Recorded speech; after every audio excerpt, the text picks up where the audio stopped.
प्रेम का अर्थ समर्पण। सुबह सुबह घर की सभी खिड़कियां खोल देना नीति को बहुत अच्छा लगता था।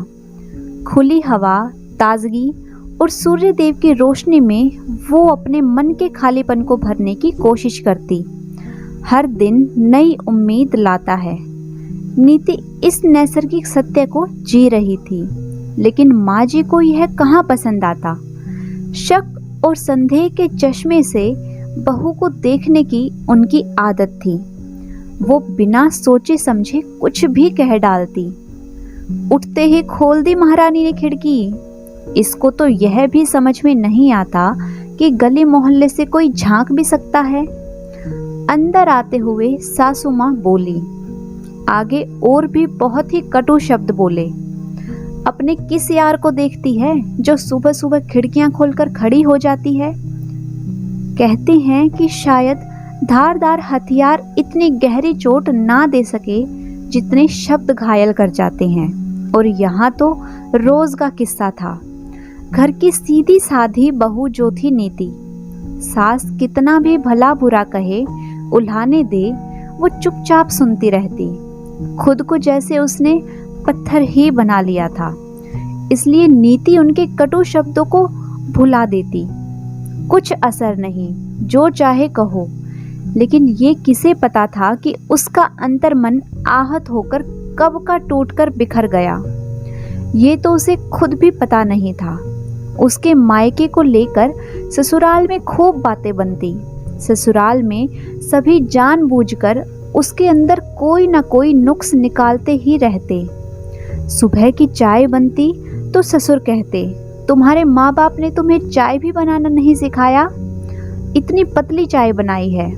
तो कभी सास कहती, चाय पत्ती ज्यादा डाल दी है इस महारानी ने, पता नहीं मायके में क्या सीख कर आई है, एक काम भी ढंग से नहीं करती है। एक दिन घर में उसके पति के कुछ दोस्त आने वाले थे। सासू माँ ने कहा, उसके दोस्त को चाइनीज फूड पसंद है, बनाकर खिला दो। मैंने कभी बनाया ही नहीं, इसलिए मुझे आप बता दीजिए, मुझे नहीं आता है। उसकी देवरानी स्नेहा आई और उसने भी ताना मारते हुए कहा, चाइनीज बनाना कौन सी बड़ी बात है, यूट्यूब पर देख लीजिए और बना दीजिए। नीति ने कोशिश तो बहुत की, पर डिश बहुत अच्छी नहीं बन पाई। सास ने टेस्ट करने के बाद कहा, तुमने तो गुड़ गोबर कर दिया। तभी उधर से दौड़ती दौड़ती ननद लता भी आ गई थी। वो कहाँ पीछे रहने वाली थी। आते ही उसने भी सुनाना शुरू कर दिया, क्या भाभी, आपको कुछ करना आता भी है कि नहीं। फिर ननद बोली, भाभी आज मुझे शादी में जाना है, मेरा मेकअप कर दीजिएगा और हेयर स्टाइल भी अच्छे से बना दीजिएगा। पर नीति तो बिल्कुल सीधी साधी सिंपल रहने वाली थी। उसे कहाँ यह सब तामझाम आता था। उसने बोला, लता मैं कहाँ ये सब करती हूँ, मुझसे कहाँ हो पाएगा मेकअप वगैरह। इस पर लता जोर से चिल्लाई, ना तो आपको खाना ढंग से बनाना आता है और ना ही कोई दूसरा काम, आप तो किसी काम की है ही नहीं। और वो पैर पटकते हुए अपने कमरे में चली गई। बेचारी नीति का पति अभी कुछ करता भी नहीं था, इसलिए जिसे भी मौका मिलता नीति को सुनाकर चला जाता। अब रोज रोज के ताने से नीति को कोई परेशानी नहीं होती थी। आदत जो बन गई थी उसकी, सुनना और पत्थर की मूरत बनी रहना, जिसकी ना जुबान थी ना कान। इस मूर्ति में भी दिल धड़कता था, यह एहसास शायद किसी को नहीं था। सास के ताने उसके दिल को छलनी कर देते, लेकिन फिर भी वह उसी मुस्कुराहट से जीती जैसे कुछ हुआ ही ना हो। कितनी अजीब बात है, बहू मुस्कुराए तो बेहया का तमगा पाती है और कुछ बोले तो संस्कारहीन। उसकी देवरानी स्नेहा एक बड़े घर की बेटी थी, जिसके आगे सासू माँ की जुबान भी तलुए से चिपकी रहती। जब स्नेहा अपने मायके जाती तो नीति को भी अपने घर की बहुत याद आती। पर जाए तो कैसे और किसके घर जाए। वहाँ रिश्ते इतने खोखले हो चुके थे कि कि अब कोई भी फोन करके उसका हालचाल पूछने वाला भी नहीं था। आज जब स्नेहा अपने मायके से वापस आई तो उसका मन भी तड़पने लगा। सासू माँ उसके उपहारों, कपड़े, गहनों को देखकर फूली नहीं समा रही थी। रह रहकर नीति को कोसना जारी था। बड़ी बहू की तो किस्मत ही फूटी है। मायके वाले तो ऐसे लगते हैं कि कंगाल हैं। बहन को तो भाई भाभी पूछते ही नहीं, सोचते होंगे कौन खर्चे में पड़े। एक नंबर के कंजूस हैं। स्नेहा नीति को अपने कमरे में ले आई और उसे अपने पीहर के मजेदार किस्से बताने लगी। नीति जैसे अतीत में खोने लगी। अपनी भाभी के कड़वे शब्द उसे फिर से याद आने लगे। महारानी जब चाहे मुंह उठाकर चली आती है, जैसे बाप ने करोड़ों की दौलत छोड़ रखी है। स्नेहा जा चुकी थी। दोपहर का समय था, इसलिए उदास मन के साथ नीति बिस्तर पर सुस्ताने लेट गई। अतीत की यादें, कटु स्मृतियां चलचित्र की तरह मन मस्तिष्क में साकार होने लगी। पापा दुनिया से विदा हुए तो पीहर का रास्ता हमेशा के लिए बंद हो गया। माँ बचपन में ही गुजर गई थी। पापा ने ही दोनों भाई बहनों को संभाला था। यह सच था कि उन्होंने कभी माँ की कमी महसूस नहीं होने दी थी। नीति ने भी छोटे भाई को ऐसा ही ममता भरा प्यार दिया जैसा बच्चा अपनी माँ से उम्मीद करता है। उम्र में बस 3 साल बड़ी थी वो, लेकिन बचपन के दुखों ने उसे बड़ा भी तो बना दिया था। मासूमियत छीन ली गई, लेकिन भाई सुबोध भी उस पर जान छिड़कता था। समय पंख लगाकर ऐसा उड़ा कि गुड्डे गुड़ियों से खेलते हुए वो कब बड़े हो गए पता ही ना लगा। पापा जल्दी से अपनी जिम्मेदारी से मुक्त हो जाना चाहते थे। संजय का रिश्ता आया। इंजीनियर, सुंदर सौम्य स्वभाव, प्रतिष्ठित परिवार, बस पापा को और क्या चाहिए था। झट से रिश्ता पक्का कर दिया। नीति खुदगर्ज नहीं थी। उसे अपनी शादी के अरमान की खुशी तो दे रहे थे, लेकिन पापा और भाई का ख्याल उसे बेचैन करने लगा। वो विदा हुई तो फिर कौन संभालेगा घर को। नारी के बिना घर घर नहीं हो सकता। भाई के प्रति असीम प्रेम और पिता के प्रति स्नेह से बंधकर नीति ने जिद पकड़ ली। मैं शादी करूंगी तो एक ही शर्त पर, भाई की भी शादी उसके साथ ही हो। किसे पता था कि यह प्रेम ही आगे समस्या बन जाएगा, सरल जीवन को कठिन कर देगा, रिश्तों में दूरी बढ़ती चली जाएंगी। सबको उसके जिद के आगे झुकना पड़ा और 7 दिनों के अंतराल पर दोनों की शादी संपन्न हो गई। नीति ससुराल के लिए विदा हुई तो पीहर में उसकी भाभी आ गई। बहुत खुश थी नीति।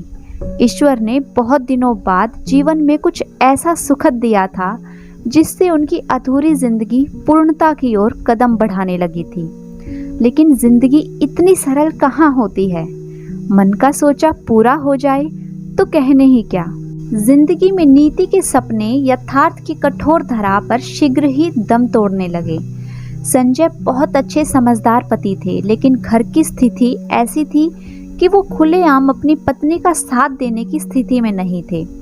प्रतिभाशाली होकर भी अभी बेरोजगार थे। दोनों ही सास ससुर पर निर्भर थे, इसलिए मजबूरियों से समझौता ही समझदारी था। पापा को शायद यह उम्मीद ना रही होगी, इसलिए नीति की शादी के बाद क्षुब्ध और बेचैन रहने लगे। दूसरी तरफ सुबोध भी अपनी पत्नी और पिता के बीच संतुलन बैठाने में पिस रहा था। पापा को दुख ना पहुंचे इसलिए नीति ने मुंह सील लिया, लेकिन पापा थे कि उसकी आंखों को पड़ जाते थे। जितना वो छिपाने की कोशिश करती, पापा अनकही बातों को झट से पकड़ जाते। संतान के प्रति प्रेम ऐसा ही होता है, जो बच्चे की हर बात को बिना कहे समझ जाता है। जिंदगी इसी का नाम है। अक्सर हम अपने घरों में वही व्यवस्था लागू करने की जिद करने लगते हैं जो बेटी अपनी ससुराल में जीती है। नतीजतन घर में लोग टूटने बिखरने लगते हैं। सच तो यह था कि नीति को कहीं चैन नहीं मिल रहा था। ससुराल में व्यंग्य तानों के बीच पिस रही थी, तो मायके में अपने भाई सुबोध और पिता के ख्याल से। उसकी भाभी को जो समझदारी दिखानी चाहिए थी, उसके विपरीत आचरण किया उसने। नीति ना मायके की ममता पा सकी, ना ही संजय के दिल में स्थान। दूरी और तटस्थता कृत्रिम जीवन उसे आहत करता चला गया। घड़ी ने अलार्म बजाया। नीति जैसे चौंक पड़ी। उसे अपने जिंदा होने का एहसास हुआ। चेहरे पर पसीने की बूंदें छलक रही थी। वह उठी, एक गिलास पानी पिया और खाली कमरे में फिर अपने खालीपन से खेलने लगी। पुरानी यादें फिर से ना चाहते हुए भी उसके आगे नाचने लगी। जब पिता का देहांत हुआ तो 12 दिन भी उसके मायके में कैसे निकाले थे, वो कटु अनुभव उसे याद आने लगा। भाई सुबोध बेचारा कितनी कोशिश करता रहा कि दीदी को कुछ महसूस ना हो, लेकिन नीति कोई बच्ची नहीं थी।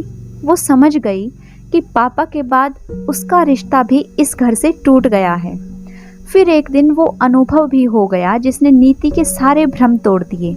सुबोध की जिद पर वह मायके चली गई। भाई के साथ बहन को देख भाभी का मुंह फूल गया। रात को नीति ने उनके कमरे से आती तेज आवाजों को सुन लिया। सुबोध अपनी पत्नी की गैर जिम्मेदाराना व्यवहार से खींच उठा था। उसकी बीवी ने साफ साफ शब्दों में अल्टीमेटम दे दिया, अगर ये बेहया मुझे यहाँ दोबारा दिखी तो समझ लेना उसी क्षण मैं फांसी के फंदे से झूल जाऊंगी। मुझे बेवकूफ समझते हो क्या? मुझे पता है ये मायके में क्यों मंडराती है। पूरी संपत्ति हड़पने के बाद तुम्हें सड़क पर ना ला दे तो कहना।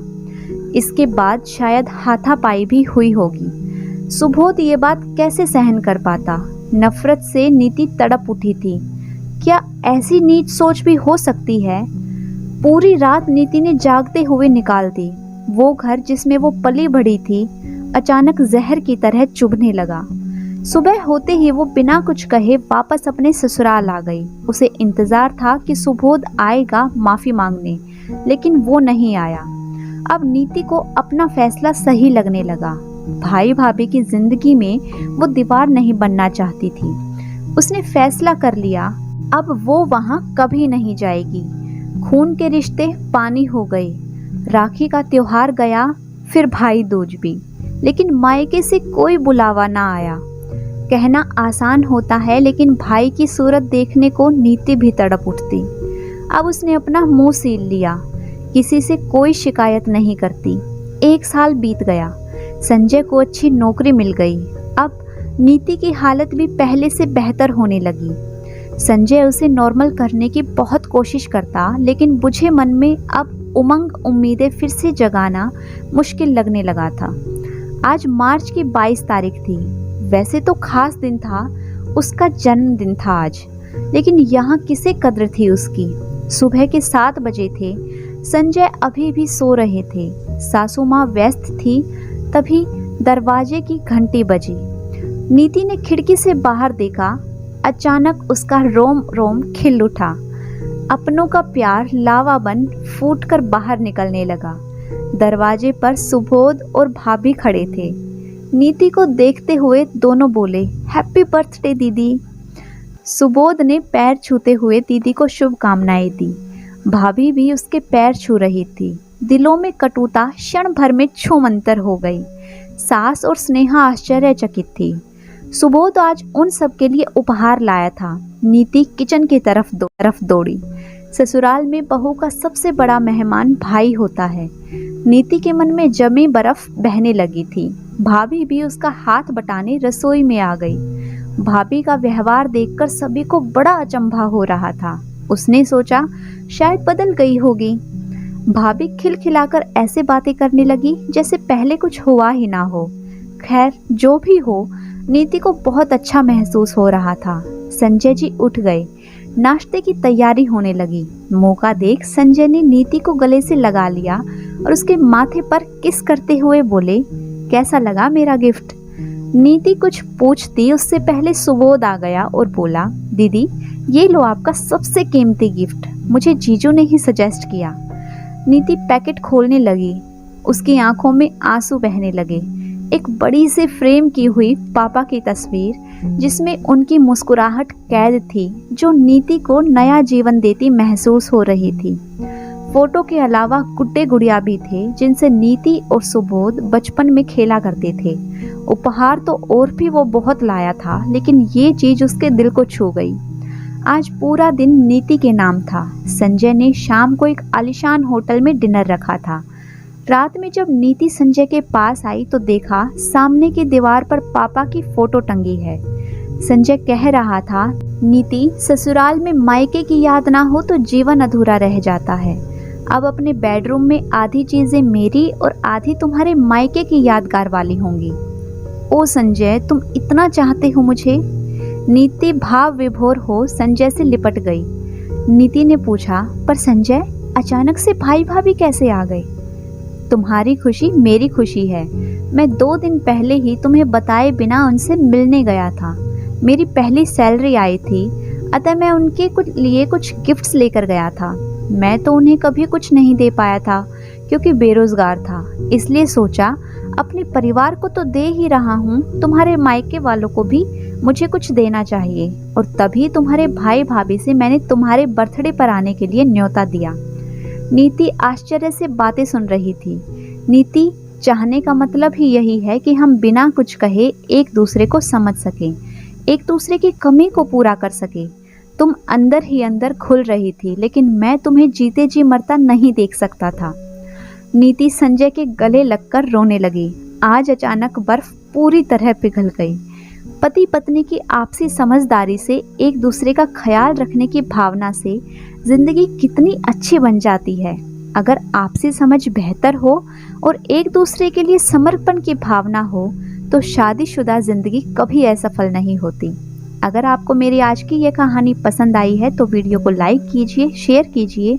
साथ ही अगर आपने अभी तक चैनल को सब्सक्राइब नहीं किया है तो जल्दी से चैनल को सब्सक्राइब कर लें। Thanks for watching.